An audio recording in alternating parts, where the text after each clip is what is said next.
ইতিহাসের পাতায় এমন কিছু জায়গা থাকে যা কেবল পাথর আর ইটের দেয়াল নয়, বরং ইমানের এক জীবন্ত স্পন্দন।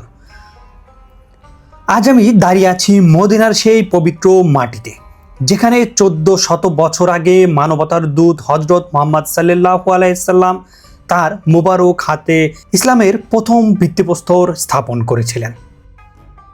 আজ আমরা কেবল একটি মসজিদ দেখতে আসিনি, এসেছি ইসলামের ইতিহাসের সূচনা লগ্নে ফিরে যেতে। আজ আমরা জানব সাদা গম্বুজের এই মসজিদে কুবার মহিমা এবং এর ঠিক পাশেই অবস্থিত ইসলামের ইতিহাসের প্রথম জুমার সাক্ষী মসজিদে জুমার অজানা সব গল্প। যারা ঘরে বসে একটি উমরার সওয়াব অর্জনের রহস্য জানতে চান, আজকের ব্লগটি শুধুমাত্র তাদের জন্য। চলুন ইতিহাসের পাতায় ডুব দেওয়া যাক। আপনি যদি আমার চ্যানেলে নতুন হয়ে থাকেন তাহলে অবশ্যই চ্যানেলটি সাবস্ক্রাইব করে পাশে থাকা বেল বাটনটি অল করে রাখুন। আপনার একটি মূল্যবান সাবস্ক্রাইব আমার পরবর্তী ভিডিও তৈরিতে অনুপ্রেরণা যোগাবে। তাহলে চলুন ভিডিওটি শুরু করা যাক। আসসালামু আলাইকুম বন্ধুরা, সবাইকে স্বাগত জানাচ্ছি মদিনাতুল মুনাওয়ারা থেকে। আর আজকে আমরা যাচ্ছি ইসলামের ইতিহাসের সর্বপ্রথম মসজিদ, যেটি আমার প্রিয় নবী হযরত মুহাম্মদ সাল্লাল্লাহু আলাইহি সাল্লাম নিজ হাতে তৈরি করেছিলেন, সেই মসজিদে কুবায়। আর আজকে আমার সাথে যাচ্ছে আমাদের সেই সবার প্রিয় মামুন ভাই, আর এই যে রুমের বাইরে আছে আমাদের এমডি ফিজ ভাই। রুম থেকে বের হয়ে ট্যাক্সি খুঁজছি রাস্তায়, মোটামুটি 3.5 কিলোমিটার দূরত্বে যাচ্ছি 15 রিয়ালে।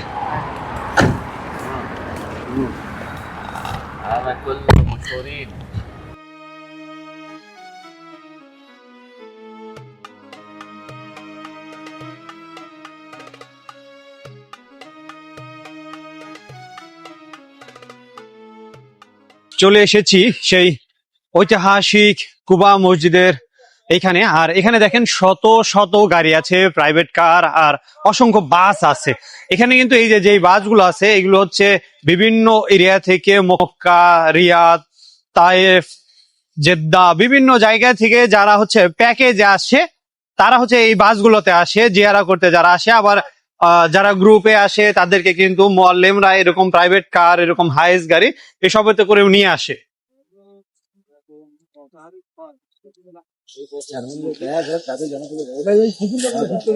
এই মসজিদটি এতটাই ফজিলতপূর্ণ যে আপনার একটা উমরা কবুল হইলে যে সওয়াব পাওয়া যায়, এই মসজিদে এসে 2 রাকাত সালাত আদায় করলে সেই উমরা কবুল হজের সওয়াব পাবেন। মক্কা এবং মদিনায় যেখানেই যান সেখানেই এরকম হাজার হাজার কবুতর দেখতে পাবেন। কুবা মসজিদের এখানেও তার ব্যতিক্রম নয়। আর এখানে দেখেন পার্কিং এরিয়াতে শত শত গাড়ি দাঁড়িয়ে আছে, এদিকেও গাড়ি শত শত একদম রাস্তা পর্যন্ত। এরপরে বাসের সিরিয়াল, এরকম হাজার হাজার মুসল্লি বিভিন্ন এরিয়া থেকে ছুটে আসছে জিয়ারায়। আর যে সবাই খাবার কিনে নিয়ে এসে কবুতরদেরকে খাবার দিচ্ছে। এই মুহূর্তে আমরা দাঁড়িয়ে রয়েছি ইসলামের ইতিহাসের সর্বপ্রথম মসজিদ, মসজিদ আল কুবা। বলা হয় রাসূল সাল্লাল্লাহু আলাইহি সাল্লাম যখন হিজরত করে মদিনায় আসলেন তখন কুবাবাসী তাকে এখানে একটি মসজিদ নির্মাণ করে দেওয়ার জন্য বললেন, এবং রাসূল সাল্লাল্লাহু আলাইহি সাল্লামের নিজ হাতে যেই মসজিদটি তিনি নির্মাণ করেছিলেন সেটি হলো এই মসজিদটি। 4টি বড় মিনার এবং বেশ কয়েকটি ছোট ছোট গম্বুজ বিশিষ্ট এই মসজিদটি। 2 রাকাত নামাজ যদি কেউ বাসা থেকে পবিত্রতা অর্জন করে সেখানে পড়ে তাহলে একটি কবুল উমরা হজের সমান সওয়াব পাওয়া যায়। এই সেই মসজিদ। পৃথিবীতে 4টি মসজিদ যেখানে আপনি স্পেশাল কিছু সওয়াব পাবেন, তার মধ্যে একটি মসজিদ আল হারাম মক্কা, দ্বিতীয় মসজিদ আল নববী, তৃতীয় মসজিদ আল আকসা, চতুর্থ হলো মসজিদ আল কুবা। এই 4টি মসজিদ ব্যতীত আর কোথাও আপনি কোনো এক্সট্রা সওয়াব পাবেন না। এই সেই মসজিদ যেখানে 2 রাকাত নামাজ পড়লে একটি কবুল উমরা হজের সমান সওয়াব পাওয়া যায়। আমরা সেই মসজিদটির আশেপাশে ভিজিট করব এবং রাসূল সাল্লাল্লাহু আলাইহি সাল্লাম যেসব জায়গাগুলোতে বসেছিলেন সেগুলো দেখব। চলুন। আমি রয়েছি সেই পবিত্র মসজিদ আল কুবায়, যেটি প্রিয় নবী হজরতে মুহাম্মদ সাল্লাল্লাহু আলাইহি সাল্লাম হিজরতকালে মক্কা থেকে মদিনায় যাওয়ার পথে এই কুবায় অবস্থান করেন এবং 622 হিজরি সনে এই মসজিদটি স্থাপন করেন তার নিজ হাতে। প্রথম পাথরটি তিনি বসিয়েছিলেন, এরপরে সাহাবীরা তার সাথে মসজিদ নির্মাণে সহায়তা করেন। আর এটি হচ্ছে সেই মসজিদ। ইসলামের ইতিহাসের এক অত্যন্ত গুরুত্বপূর্ণ স্থানে এটি হলো মসজিদ কুবা। পৃথিবীর ইতিহাসে প্রথম নির্মিত মসজিদ। মসজিদটি তৈরি করেছিলেন আমাদের প্রিয় নবী করিম সাল্লাল্লাহু আলাইহি ওয়াসাল্লাম। যখন নবীজি মক্কা থেকে হিজরত করে মদিনায় আসেন, তখন তিনি প্রথম মদিনার উপকণ্ঠে অবস্থিত কুবা এলাকায় কয়েকদিন অবস্থান করেন। এটি হচ্ছে সেই কুবা এলাকা। সে সময় তিনি সাহাবীদের সাথে মিলে এই মসজিদের ভিত্তি স্থাপন করেন। এই ঘটনাটি ইসলামের ইতিহাসে বিখ্যাত হিজরায়ের একটি গুরুত্বপূর্ণ অংশ। এই মসজিদটি তৈরি হয়েছিল তাকওয়া ও আল্লাহ ভিত্তির উপর, যা সূরা আত-তাওবার 108 নম্বর আয়াতে উল্লেখ রয়েছে। এ সম্পর্কে কুরআনে আল্লাহ তাআলা বলেন, প্রথম দিন থেকেই তাকওয়ার উপর প্রতিষ্ঠিত যে মসজিদ, সেখানে দাঁড়ানোই তোমার জন্য অধিক উপযুক্ত।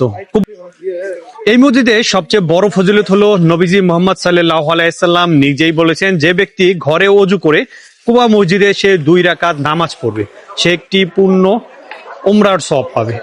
এ কারণেই প্রতিদিন হাজারো মুসল্লি এখানে নামাজ পড়তে আসেন। ইতিহাসে পাওয়া যায় যে নবীজি প্রায় প্রতি শনিবার আল মসজিদ আর নববী থেকে কুবা মসজিদে হেঁটে বা সওয়ার হয়ে আসতেন এখানে নামাজ আদায়ের জন্য।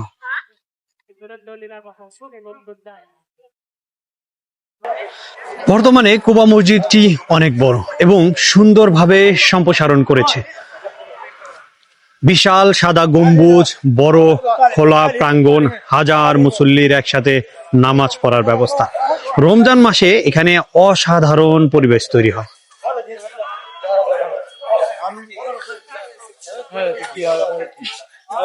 এটি হচ্ছে সেই মসজিদে কুবা যেটি রাসূলুল্লাহ সাল্লাল্লাহু আলাইহি সাল্লাম নিজ হাতে এটা স্থাপন করেছিলেন, যদিও এটি পরে পুনর্নির্মিত হয়েছে। পৃথিবীতে যে বিশেষ ফজিলতপূর্ণ 4টি মসজিদ রয়েছে তার একটি হচ্ছে এই মসজিদে কুবা। আলহামদুলিল্লাহ 2 রাকাত করে নামাজ আদায় করে নিলাম। এখানে 2 রাকাত সালাত আদায় করলে একটি কবুল উমরাহ সওয়াব পাওয়া যায়।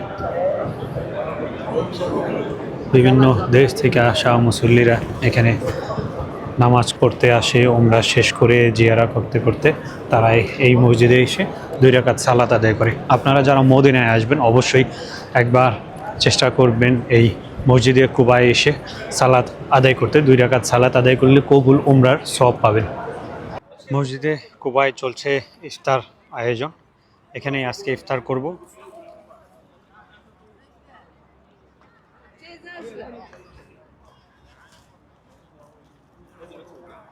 আমি আজকে ইফতার করছি একাই। ফিজ ভাই অন্য একটা এরিয়াতে গেছে, একাই ইফতার করছি হচ্ছে। আসসালামু আলাইকুম। আলহামদুলিল্লাহ। لا انا اللي بلعب فيك دقيق حسب باطك يا خالد عبد الرحمن সে আমাকে এটা পরিয়ে দিল আর কি। জাযাকাল্লাহু খাইরান। الله يسلمك مرحبا ويلكم تو سعودي عربيا thank you. I am from Bangladesh. ما شاء الله for উমরা। জিন্দাবাদ বাংলাদেশ। দেখেন কি আন্তরিকতা। আমি এভাবেই পড়েছিলাম, পরবর্তীতে সে এসে আমাকে এই রুমালের উপরে এটা পরিয়ে দিল। ইফতারের সময় কি সুন্দর চমৎকার ব্যবহার তাদের। এখন আমি ইফতার রেডি করি। ছোট ছোট বাচ্চারা চলে আসছে। দেখি ইফতারে কি কি আছে। এই একটা দই, এরপরে আছে একটা পানি,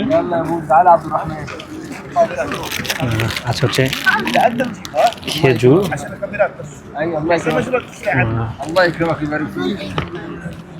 এটা হচ্ছে দইয়ের সাথে মিক্স করে খাওয়ার জন্য মশলা। এটা হচ্ছে ছোট একটা বিস্কিটের মতো। এই হচ্ছে আজকের ইফতার। আর সাথে আছে হচ্ছে একটা ব্রেড। ও গাওয়া, থ্যাংক ইউ। এটা হচ্ছে গাওয়া। কুবা মসজিদ থেকে মাত্র কয়েকশো মিটার দূরত্বেই উত্তর দিকে অবস্থিত একটি ছোট্ট কিন্তু অত্যন্ত গুরুত্বপূর্ণ মসজিদ, মসজিদে জুমা। এর গুরুত্ব কেন জানেন? যখন রাসূলুল্লাহ সাল্লাল্লাহু আলাইহি সাল্লাম কুবা থেকে মদিনার মূল শহরের দিকে রওনা হলেন, তখন বনি সালেম ইবনে আউফ গোত্রের এই উপত্যকায় জুমা নামাজের সময় হয়ে যায়। নবীজি সাল্লাল্লাহু আলাইহি সাল্লাম সেখানে প্রথম জুমার নামাজ আদায় করেন এবং খুতবা দেন। এ কারণেই একে জুমা মসজিদ বলা হয়। এটি ইসলামের ইতিহাসের প্রথম জুমা আদায়ের স্মৃতি বহন করছে। মসজিদে কুবা থেকে এই রাস্তা ধরে আসলে এই দিক দিয়ে সোজা 2.5 কিলোমিটার অর্থাৎ 2.5 কিলোমিটার পরেই হচ্ছে মসজিদে নববী। মদিনা জিয়ারতে আসলে মসজিদে নববীর পাশাপাশি কুবা এবং জুমা মসজিদ ভ্রমণ করা ইমানের এক অন্যরকম প্রশান্তি।